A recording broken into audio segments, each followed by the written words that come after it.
അരളിയിൽ ഒരു കിളി കൊഞ്ചിപ്പാടി അന്നേരം ഒരു സുന്ദരിയാടി അരവാരം തകതാളം തല്ലി അരമണിക്കിങ്ങിനെ ഇക്കിളി പാകി ഇവകളെന്തു ഭംഗി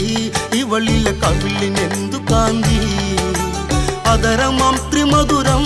നുകരാൻ ഭാഗ്യമേകുഭവതി മല്ലികപ്പൂ കണ്ടാൽ ചന്തമില്ല കരളേ ഉമ്മ വെച്ചുണർത്താനരുതേ മോഹമില്ല കരളേ വിശ്രവസ്സു മാമുനി തന്നരികെ വിശ്വവിലാസിനി കഥനം തുടരെ പുത്രാർത്ഥിനിയാം ഇവളിലെ ദുഃഖം തീർപ്പാൻ വഴിയില്ലേ മുനി സ്വൽപ്പം ചെണ്ടു മല്ലികപ്പൂ കണ്ടാൽ ചന്തമില്ല കരളേ